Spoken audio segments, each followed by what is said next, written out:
Voilà. Bonjour Karina.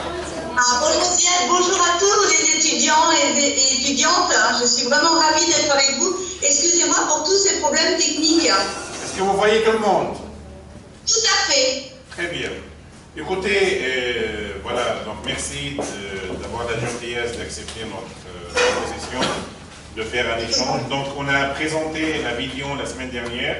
Ils ont fait quelques recherches sur la grammaire. Je vais vous expliquer un peu, vous mettre dans le contexte de cet échange. Donc il y a un module qui s'appelle grammaire dans le département de français. Et ils ont fait la grammaire textuelle. Ils ont fait, donc nous, on a besoin de vous de répondre à deux questions précises. D'abord, l'évolution de l'enseignement apprentissage de la grammaire FLE surtout, sur votre expérience, et surtout parler de votre méthode et la nouveauté, s'il y a des choses. Donc on a seulement 30 minutes, parce qu'ils doivent quitter pour prendre des bus. Sinon, on va continuer à travers les méthodes et les vidéos. Mais pour le moment, on est... Oui, je vais faire... Voilà, rapidement. Pardon, excusez-moi, je vais juste brancher un cordon pour que cette fois-ci, je ne sois pas embêtée par l'alimentation électrique. Voilà, je vais juste chercher mon cordon et je reviens de suite. D'accord. Donc on va pas faire la présentation, donc on va entrer directement dans le vif du sujet. Voilà, parce que j'avais tout prévu avec l'autre ordinateur. Et puis voilà, il y a toujours des petits soucis. Là, je suis contente de vous revoir, ami de Gaza, parce que j'ai pensé très fort à vous tous ces derniers jours avec tout ce qui s'est passé. Oui, il y avait beaucoup de... Oh, ouais, non, mais franchement, vous n'aviez pas besoin de ça. Eh oui. Voilà. Alors, je vais peut-être le mettre dans l'autre sens. Je vais peut-être le mettre dans Abdallah, le garçon, il était blessé la semaine dernière. Oh, mon Dieu. Il a jeté deux pierres contre les soldats. Il dit, Abdallah, il est où? Ouais. On le voit ça. Bon, je lui souhaite un bon rétablissement, et que Dieu vous... Voilà, que Dieu vous bénisse, Abdallah, il vous vite. C'est pas ce que je dis. On va entrer directement dans le sujet, Karina. C'est parti. Donc, à vous. Alors, écoutez, moi, je vais me présenter très vite. Je suis un professeur, enfin on dit une professeure aussi, un professeur des écoles. J'ai 30 ans d'expérience avec les enfants. Et puis, je suis passionnée par la linguistique, donc j'ai suivi des cours à la faculté de Nanterre, à Paris, pendant longtemps, et notamment avec un grand linguiste qui s'appelle Michel Arrivé, et malheureusement, il est mort il y a peu de temps. Voilà. Mais j'ai ses ouvrages, et donc j'ai suivi, si vous voulez, depuis les années 70 où j'étais petite fille, j'ai suivi moi-même en tant qu'élève toute l'évolution de l'enseignement de la grammaire. Est-ce que vous m'entendez bien? Oui. Tout va bien. D'accord, parfait. Donc, qu'est-ce qui s'est passé? Je vais vous parler de mon cas, comme ça vous allez mieux comprendre. Quand j'étais petite fille, je faisais de l'orthographe tous les jours à l'école. Donc, nous avions une dictée, on nous dictait un texte, littéraire ou pas, et puis après, nous avions des questions de grammaire. Les questions de grammaire, c'était tous les jours la même chose, c'était une routine. Nous avions l'analyse grammaticale, il fallait donner la nature des mots, c'est-à-dire que quand on ouvre le dictionnaire, on voit juste à côté de l'entrée du mot, par exemple marché, le marché, on va faire les courses au marché. Marché, on voit M ou M masque. Ça veut dire non masculin. Ça, c'est la nature, d'accord? On classe les mots en nature. On appelle ça maintenant des classes grammaticales. Et puis après, dans une phrase, et ça c'est la grammaire de phrase, à l'époque c'était que de la grammaire de phrase, ça n'existait pas la grammaire textuelle, d'accord? Donc la grammaire de phrase, on prenait la phrase, il fallait faire ce qu'on appelait l'analyse logique. L'analyse logique, c'est découpé en propositions. Alors une proposition, ça s'articule autour d'un verbe. Je ne sais pas si vous savez tout ça. Oui, d'accord. Donc voilà, c'était tous les jours la même chose, et donc à force de répéter, eh bien, on devenait assez bon en français, disons qu'on s'en sortait bien. Bon. Après, ce qui s'est passé, c'est que dans les années 70, est née une nouvelle science, ça fait partie des sciences humaines, qui avait aussi des ramifications avec les sciences sociales, la sociologie, qui avait des ramifications aussi avec la psychanalyse, et ça s'appelait donc la linguistique. C'est ce que vous êtes en train d'étudier un peu, je pense, vous faites de la linguistique. La linguistique, c'est l'analyse de la langue et du langage, mais sur le temps, hein, c'est-à-dire comment a évolué la langue. Alors il y a plusieurs spécialités dans la linguistique aujourd'hui. Hein. La dernière fois, Ziad avait invité un linguiste, un chercheur du CNRS, hein, du Centre de recherche, qui se spécialise dans les dictionnaires qu'on trouve sur Internet. Hein. Donc voilà, maintenant il y a plein de spécialisations dans la grande discipline qu'est la linguistique. Mais à l'origine, au départ, c'était voir comment la langue avait évolué et puis comment on pourrait l'analyser avec des outils scientifiques. Hein, c'est-à-dire d'où vient l'étymologie du mot, par exemple en latin, est-ce que c'est un datif, un gérondif? Bon, c'est assez compliqué. Hein, et puis ces chercheurs, bah, c'était quand même des personnes très érudites, hein, qui connaissaient le latin, le grec, enfin bon, et puis qui avaient un gros bagage, hein, intellectuel et culturel. Notamment dans les autres sciences comme la psychanalyse. Alors c'est assez compliqué la linguistique, hein, c'est très difficile. Hein. Alors ce qui s'est passé après, c'est que les sciences sociales ont pris une grande importance dans les facultés. Par exemple, moi j'étais à la faculté de Nanterre, c'était une faculté à côté de Paris très très active dans tout ce qui était sciences sociales et notamment la pédagogie. Alors moi c'est ce qui m'intéressait le plus puisque je voulais être maîtresse d'école, hein, je voulais être professeur et donc je suis allée en licence de sciences de l'éducation. Et là, en pédagogie, on nous apprenait la linguistique et on nous disait on va complètement changer la grammaire. La grammaire que vous allez enseigner à vos élèves, eh ben, ça ne sera pas la grammaire que vous avez apprise. Hein, vous avez apprise la grammaire traditionnelle, la grammaire de l'Académie française. Elle n'est pas caduque, elle est toujours valable. C'est celle des dictionnaires. Hein. Mais vous allez faire autre chose avec les enfants. Vous allez les apprendre à réfléchir au fonctionnement de la langue, comme s'ils étaient des petits linguistes. Le petit linguiste en herbe.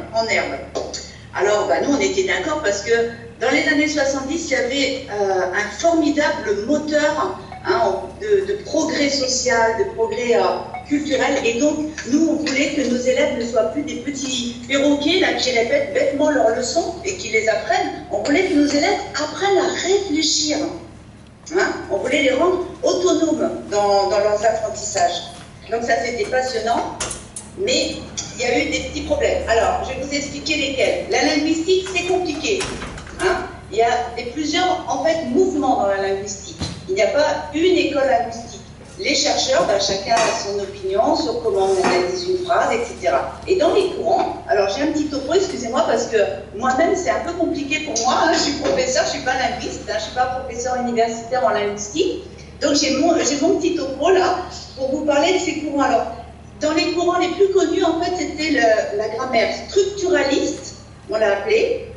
Donc, elle se basait un peu sur la grammaire d'autrefois, comment on structure les phrases, voilà.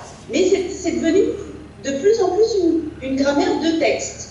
Voilà, on est allé vers la grammaire de texte. Alors, c'était l'époque, je ne sais pas si vous avez déjà vu ça dans des livres de français, langue étrangère, c'était l'époque où quand on découpait la phrase, on faisait comme on appelle ça des arborescences. On faisait des flèches, on faisait des arbres.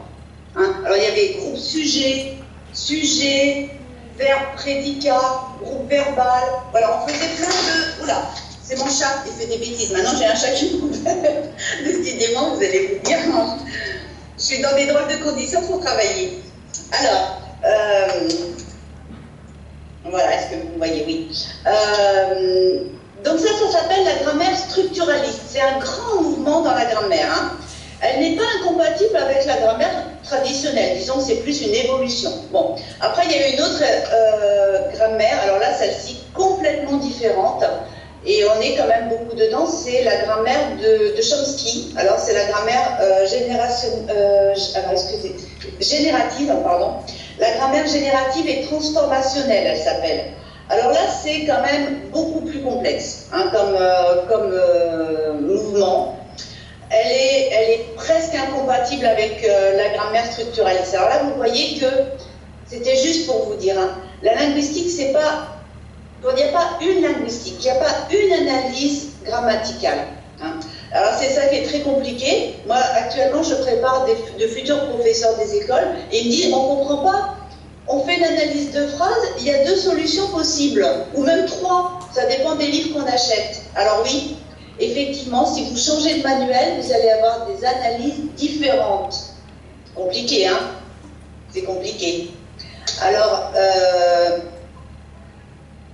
nous, on a voulu, en tant que pédagogue, faire une grammaire intellectuelle, on va dire, hein, une grammaire issue de la linguistique. C'est encore ce qui se passe actuellement avec en didactique, on appelle ça le courant constructiviste. Hein, c'est-à-dire que c'est l'enfant qui va construire ses savoirs hein, en réfléchissant, on lui donne des textes et puis on lui dit, des fois on les met par groupe, je ne sais pas si vous travaillez comme ça, vous aussi, on les met par groupe, on leur dit voilà, vous allez réfléchir. Qu'est-ce que vous remarquez, par exemple, sur la conjugaison des verbes au présent? Est-ce que vous pouvez regrouper certains verbes qui se ressemblent dans les terminaisons, les désinences? Vous faites ça peut-être des fois aussi. Voilà. Alors, on les fait beaucoup réfléchir. Mais vous êtes des adultes déjà, hein, n'est-ce pas? Vous avez déjà une maturité intellectuelle qui vous permet de faire ces analyses. Or, les enfants, souvent, vers 9-10 ans, c'est Piaget, un grand chercheur hein, qui nous l'a enseigné. Il y a des stades dans la maturation intellectuelle. Et les jeunes enfants ne sont pas dans le stade abstrait. Ils n'entrent pas dans l'abstraction. Ils ne sont pas capables d'analyser. Actuellement, on appelle ça des activités réflexives sur la langue. Alors, c'est vrai que c'est très bien de faire des activités réflexives sur la langue à votre âge à vous, hein, à votre niveau d'études. Hein, vous êtes déjà des enseignants sérieux, appliqués, vous êtes capable pendant plusieurs heures de vous concentrer sur quelque chose. Mais vous savez, les enfants, ils ont envie d'aller jouer dehors, ils ont envie d'aller faire une partie de foot, ils n'ont pas tellement envie de réfléchir au fonctionnement de la langue. Alors en France, c'est un peu un échec. Hein. Vous avez peut-être vu, le niveau de langue française diminue, c'est la chute libre. Alors là, en ce moment, les gens commencent à se dire on va un peu changer de stratégie. Alors moi, ça fait longtemps dans ma classe que j'avais remarqué que ça ne marchait pas très bien. Et donc j'ai pris le devant. J'ai commencé à faire quelque chose qui fonctionne bien, mais qui ne soit pas incompatible avec la linguistique quand même. Parce que moi, je trouve qu'on a fait d'énormes progrès hein, dans l'enseignement des langues, dans l'enseignement du français. Et donc, ça serait dommage de revenir aux vieilles méthodes. Hein, on ne va pas apprendre aux enfants comme si c'était des perroquets simplement. Donc, j'ai écrit une méthode que j'ai conçue avec les enfants, en fait, qui est très simple. Alors, vous, qui apprenez le français en langue étrangère, vous pouvez l'utiliser parce qu'en fait, j'utilise des mots simples. Bon, là, aujourd'hui, comme on a 30 minutes, je parle vite, vite, vite. Je ne sais pas si vous me comprenez. Vous me comprenez? Ça va. Oui. D'accord. Mais j'ai fait des vidéos que vous pourrez voir, hein, vous pouvez les regarder avec votre professeur ou professeur, où là je parle lentement et j'explique très bien, comme si vous étiez des enfants. Alors là vous allez bien comprendre, hein, d'accord? Voilà. Alors, je ne sais pas si... Zia, est-ce que vous voulez poser des questions un peu plus pointues sur l'histoire de l'évolution de l'enseignement de la grammaire? Parce que ici, qu'est-ce que vous avez dit, Carmina, c'est intéressant, mais puisqu'ici, vous avez parlé de l'évolution de la grammaire côté théorie, ça c'est bien, et vous avez parlé de grammaire langue maternelle. Ici, pour vous donner une idée, pour que le discours soit donc adapté avec les étudiants et leur niveau d'apprentissage, ici, la grammaire fleur, on a parlé de 3-4 évolutions. D'abord, comme vous avez dit, la grammaire qui était traditionnelle, liée à la méthode traditionnelle. Voilà. Après, la grammaire de phrase, comme vous avez dit, une phrase isolée. Après, on est passé à la grammaire de texte, grammaire textuelle. Voilà. Aujourd'hui, on parle de 2 types de grammaire, donc vous corrigez. La grammaire numérique, ça veut dire c'est aller sur Internet, sur Skype, sur YouTube. Vous écoutez par exemple des vidéos, ils ont vu une vidéo de vous. Et aujourd'hui, on parle de la grammaire sélective, ça veut dire le professeur, il s'adapte avec le niveau, donc il doit sélectionner soit de plusieurs manuels, soit choisir une méthode adaptée comme votre méthode simple, comme ça. Donc ça, c'est... Votre discours est très, très important. Maintenant, je pense que la question la plus importante, c'est on va comprendre de vous votre méthode, comment elle a été conçue, votre méthode, la méthode de Karina, et au niveau des résultats réalisés, surtout pour les enfants. Et est-ce que vous appliquez la méthode pour les étudiants français, les enfants français, ou tout le monde, ça veut dire même les apprenants au FLE, ils peuvent, voilà. Et à la fin, si vous avez des conseils méthodologiques pour les étudiants de FLE, de notre département, pour, voilà, donc, et vous envoyez dans d'autres vidéos si vous avez, et je vous remercie parce qu'on a vu une vidéo avec eux sur YouTube, c'était intéressant.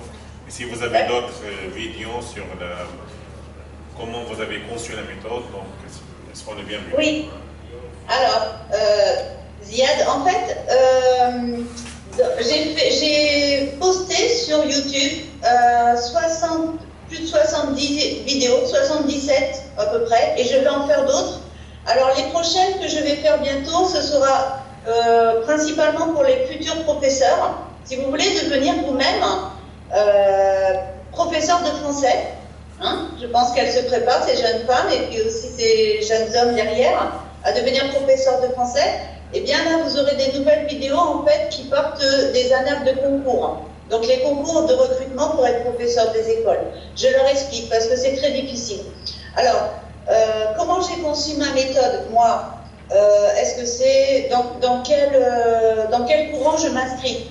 Alors, en fait, je m'inscris dans aucun courant, puisque justement, c'est ça, l'originalité, c'est que c'était un challenge, c'était un défi pour moi. Je me disais, je vais essayer de réconcilier un peu le monde de la grammaire, parce qu'il y a des courants, mais les parents, ils sont très en colère. Vous avez vu, chaque année en France, c'est la pagaille à cause de la grammaire, c'est la guerre de la grammaire. Alors, j'ai essayé de réconcilier tout le monde, c'est-à-dire que rendre à nouveau n'importe qui capable de se remettre à la grammaire. Si on a raté ses études quand on était enfant, on peut très bien reprendre la grammaire à 40 ans ou à 30 ans. Hein. Et puis, vous voyez, quand j'ai mis tout ça sur Internet, eh bien, j'ai eu la surprise de voir que ce n'étaient pas des parents qui voulaient la méthode pour leurs enfants. Moi, j'avais prévu ça, hein, pour les enseignants ou pour les parents. Non, c'était des gens comme vous, de l'étranger. Alors, soit qui connaissaient un petit peu le français parce que c'était des pays où le français avait eu de l'importance, notamment au Maghreb. Hein, j'ai beaucoup d'enseignants qui me suivent au Maghreb, en Afrique aussi. Et puis, aussi dans d'autres pays, alors en Amérique, là c'est différent, c'est carrément le français vraiment langue étrangère. Hein, donc là c'est un gros apprentissage. Alors quand on fait du FLE, français et langue étrangère, ma méthode, on ne peut pas l'aborder de suite.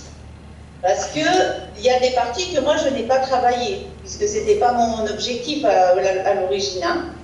Donc qu'est-ce qu'il faut travailler quand on fait du FLE, hein, du français langue étrangère? Il faut travailler évidemment la prononciation, hein, bien sûr, française. Hein. Donc ça c'est le discours, l'oral hein, en français. Il faut travailler, mais c'est surtout l'oral, je dirais. Hein, parce qu'en fait, dans ma méthode, ce qui est un peu nouveau, c'est que je dis, lisez toutes les phrases que vous travaillez, il faut les lire à voix haute et vous dire, est-ce que ça sonne français? Mais quand on n'est pas français, c'est difficile, on ne sait pas, hein, c'est pas votre langue maternelle. Alors évidemment, ma méthode, elle n'est pas complètement adaptée au FLE, je le reconnais, hein, parce que c'était, au départ, je n'avais pas écrit cette méthode pour ça. Mais si vous avez déjà un bon niveau en français, par exemple, là, vous m'écoutez et vous comprenez ce que je dis, bien que je parle vite. Vous êtes capable de parler un peu en français, vous allez pouvoir commencer très vite la méthode, en fait. Alors, la méthode, ce qu'elle a de spécial, c'est que c'est un peu un retour à la grammaire de texte, hein, de phrase, je veux dire. Hein. Moi, j'ai un peu évacué tout ce qui est travail sur le discours, hein, l'énonciation. Ça, je n'en parle pas parce que je pense que ça ne se destine pas à des débutants ou à des enfants. La grammaire de texte, ça devrait être travaillée seulement en université. Hein, c'est ce que je pense. Voilà. Parce que c'est ça. Excusez-moi. Alors, Qu'est-ce que je peux vous dire d'autre Une petite question, donc vous proposez la grammaire explicite ou implicite aux étudiants? Alors, moi je propose, en fait ce qui étonne beaucoup c'est qu'on dirait, quand on regarde ma méthode, on dirait que c'est une méthode très traditionnelle. C'est-à-dire, je donne une petite leçon, mais par contre dans ma leçon ça ne va pas être comme dans le Becherel ou d'autres livres très connus où les leçons sont très très complexes. Les gens ne comprennent pas la leçon, hein, on ne comprend même pas les phrases de la leçon.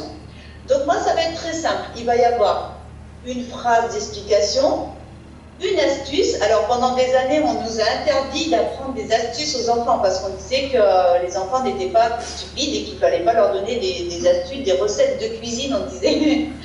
Mais en fait les enfants ils ont besoin de ça parce qu'un enfant il doit réussir tout de suite. S'il ne réussit pas tout de suite, il se décourage. Alors qu'est-ce qu'il fait? Ben, il fait l'idiot en classe, hein, il tombe de sa chaise, il remue. Donc il faut tout de suite qu'ils comprennent. Moi c'est mon but. Alors pour vous évidemment c'est aussi intéressant parce que bah, c'est pareil, pour vous c'est difficile d'apprendre une nouvelle langue et donc c'est important que vous réussissiez tout de suite. Vous prenez un cours de 20 minutes, bah, vous êtes content, vous avez appris quelque chose. Donc moi vous voyez, Ziad, je suis vraiment dans le concret, je suis vraiment dans, on appelle ça la grammaire empirique, quoi. Je suis dans moi je parle de l'expérience, hein. Même si j'ai des connaissances en grammaire universitaire. Je me suis mis en fait en position d'élève, de petite fille. Hein. Je reprends mes études et je veux comprendre la grammaire. Voilà. Donc ça va être, je guide beaucoup l'enfant, évidemment. Hein. Donc il n'y a pas, moi il n'y a pas dans ma méthode, il n'y a pas d'activité réflexive des enfants. Ils ne vont pas beaucoup réfléchir. Ils vont avoir une petite règle, un exercice, un ou deux, pas plus. Et puis dans les vidéos, j'explique. Alors, pourquoi? Vous allez me dire, bah alors c'est une grammaire ancienne, hein, une vieille grammaire finalement.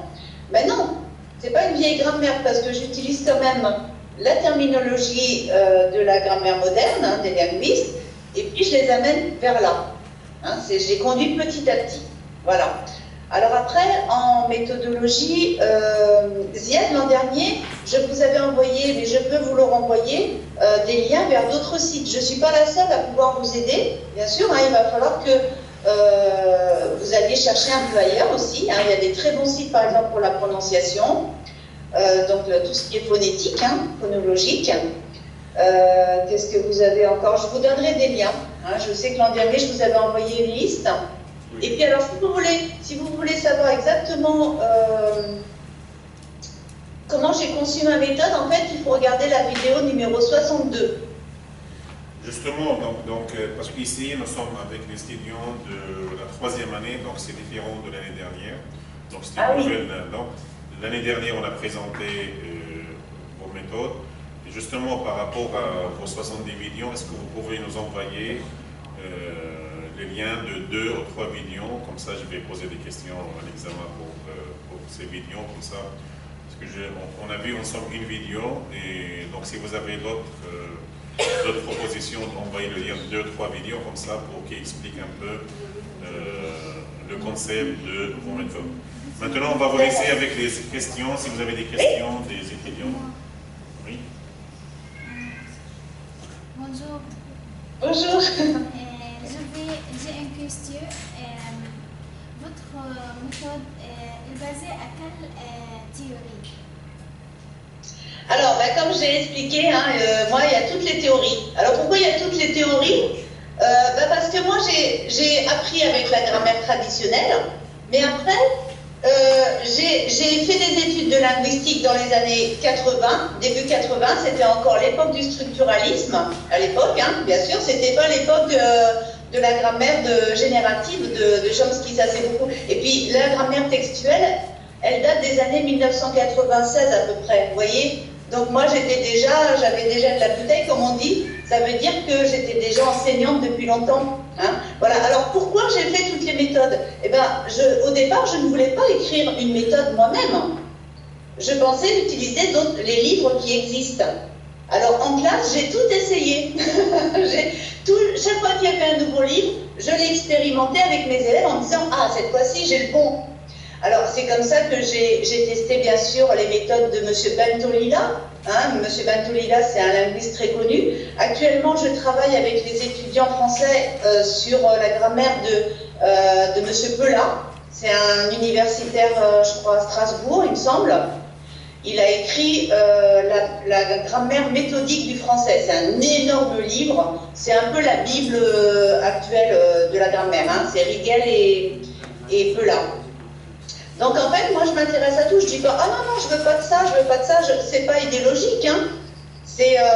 Moi je suis curieuse d'esprit et je me dis, bon, je n'ai pas la science infuse, c'est pas moi qui vais inventer la grammaire. Hein. Donc je m'intéresse à tout. Et puis des fois, je suis comme vous, des fois j'essaie de comprendre, hein, parce que c'est très compliqué des fois les analyses, le cheminement intellectuel de certains linguistes, il faut suivre, hein, c'est pas facile. Donc voilà, j'ai un peu tout expérimenté, et moi je me suis dit, voyons qui marche avec des enfants. Donc, moi, si j'ai une question, est-ce que vous pouvez utiliser la grammaire explicite pour tous les niveaux? Alors, écoutez, au départ, moi, je l'avais fait pour mes élèves à moi qui ont 9 ans, 9-10 ans. Hein, vous voyez, ils sortent de l'école primaire, il faut qu'ils aient les bases, on va dire, hein, les bases voilà, du français. Ensuite, quand j'ai mis ma méthode en ligne, je n'ai pas mis de vidéo. C'était pour les parents ou les maîtresses d'école, les maîtres d'école. Bon. Et puis, tout à coup, j'ai vu arriver des candidats aux professeurs. Ils m'ont dit, non, on veut préparer le concours, mais on ne comprend rien aux livres de grammaire. Ils sont trop compliqués. On ne comprend rien du tout. Alors, s'il vous plaît, donnez-nous votre méthode pour qu'on fasse comme les enfants, on révise tout, on reprend tout à zéro, on révise tout. Et puis, si vous pouviez nous faire des vidéos, ça nous ferait gagner du temps. Hein, parce qu'ils ont beaucoup de choses à réviser, ils voulaient que ça aille plus vite. C'est plus facile avec des vidéos, hein, bien sûr. Alors j'ai fait, petit à petit, j'ai fait des vidéos. Mais mes vidéos, elles sont pas très bonnes. Vous avez vu, bon, c'est comme maintenant, quand on parle comme ça, on improvise, bon, c'est pas terrible, hein, c'est pas... Voilà, j'ai pas été filmée par un caméraman professionnel, je suis pas dans une université, je suis chez moi, vous avez vu, hein, ça fait amateur. Mais ils m'ont dit, c'est pas grave, continuez, nous ça nous aide et c'est le principal. Alors j'ai continué, voilà. J'ai continué sans complexe, mais des fois j'ai un peu honte. Vous voyez tout à l'heure avec mon matériel qui marche pas, ça fait pas très sérieux. Mais ils me disent, ça fait rien, continuez, vous nous aidez beaucoup parce que là on est complètement perdu. Et c'est vrai que je vous assure, quand on passe aux analyses de phrases de concours, si on ne sait pas d'abord quelles sont les grammaires qui sont à la mode, on a des modes hein, un peu, parce qu'il y a plusieurs courants, donc pourquoi l'un plutôt que l'autre? C'est un peu la guerre entre M. Bentolila, qui est linguiste, et M. Pelat, ils n'ont pas tout à fait la même façon de voir les choses. Mais moi, avec moi, il n'y a pas de guerre, tout le monde est d'accord parce que j'essaie de donner une grammaire qui soit juste pour tout le monde. Donc, la question, elle est valable à tout âge. Il y a des gens qui me demandent à tout âge, et puis dans tous les pays maintenant. Mais vous voyez, par exemple, au Maghreb, il y a des circonscriptions entières qui me demandent ma méthode. Alors, je leur donne avec plaisir, hein, bien sûr. J'ai un ami Ziad que vous connaissez au Maroc. Comment il s'appelle? Je ne me souviens plus son nom. Parce que mes parents ont connu Driss Shraibi, l'auteur marocain. Hein, c'était un grand ami de mon papa. Ils sont décédés tous les deux. Et il m'a dit, il a fait une page Facebook qui s'appelle Lire Driss Shraibi. Et il m'a dit qui vous connaissez, mais je vous dirai le nom. Voilà. Alors évidemment, pour moi, c'est un grand plaisir de pouvoir, vous voyez, grâce à ma méthode de grammaire, je peux communiquer avec vous. C'est formidable. C'est bien. Hein, communiquer avec Gaza, dont papa, mon père, m'a tant parlé de la Palestine. On avait votre drapeau, on l'avait dans notre salon dans les années 70. Et moi, j'ai commencé à apprendre l'arabe avec des étudiants palestiniens qui venaient à la fac d'Orsay en 1976. D'accord, c'est bien. Ouais. Vous avez oublié l'arabe maintenant, non? Ouais, c'est vrai, oui. Il faudrait que je me remette à l'arabe. J'ai tellement fait de français à la grammaire. Et les étudiants, c'était étudiants ou étudiants palestiniens, non? C'était 2 étudiants palestiniens. Garçons ou filles? Garçons. Abdallah avec eux, non? Pardon? Abdallah, non? C'était pas Abdallah qui s'appelle, non? Majed et Saadi. Ça, nous, on a voté et on d'autres. Mais Majed et Saadi, maintenant, ils ont au moins... moi, j'ai 56 ans, ils ont au moins 70 ans. Hein. Vous êtes toujours jeune. Oui, ils ont au moins 60 ans. J'ai une autre question. Une autre question? En tout cas, voilà, donc c'est la fin de notre échange. Merci beaucoup, très gentil.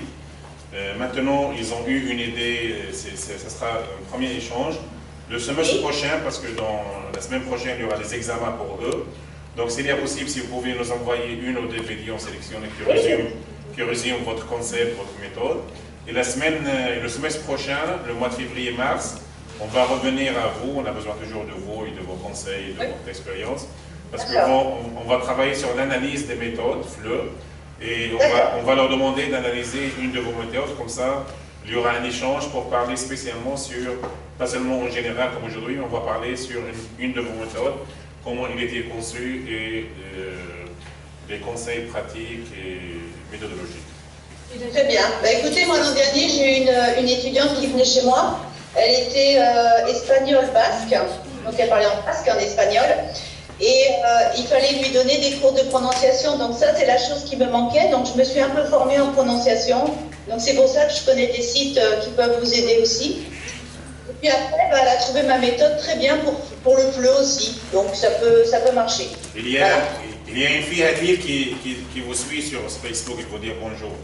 Ah, très bien. Il vous suit sur Facebook. Je suis enchantée. Bonjour, je suis enchantée de vous connaître. Et moi aussi.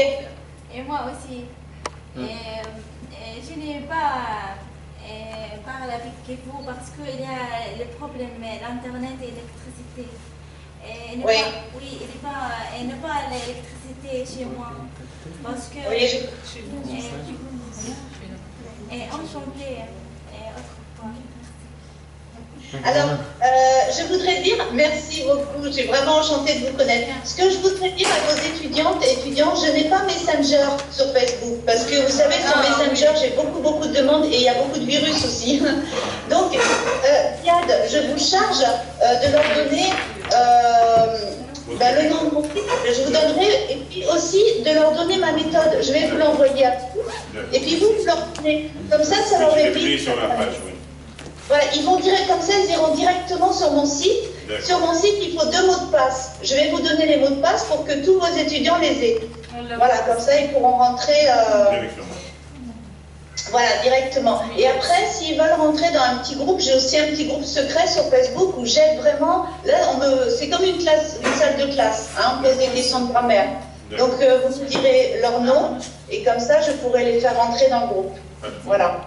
En tout cas, merci beaucoup de cet échange très intéressant. Je vous souhaite... vous êtes toujours sur Toulouse? Oui, toujours. J'ai changé de domicile, mais toujours sur Toulouse. Et là, j'essaie de m'installer, mais je crois qu'il va falloir que je fasse des économies, que je travaille beaucoup pour m'acheter un nouvel ordinateur. En tout cas, merci beaucoup. Bon après-midi. Et on garde le contact, Karina. Très gentil. Oui, on garde le contact. Au revoir à tous. Au revoir, Ziad. Au revoir à tous les étudiants et bon courage. Et puis surtout, je suis vraiment à vos côtés. Je suis très fort avec vous, Palestiniens. Vive la solidarité. Merci. Très gentil. Oui. Au revoir. Au Merci. revoir. Bon après-midi. Au revoir. Au revoir. Très gentil.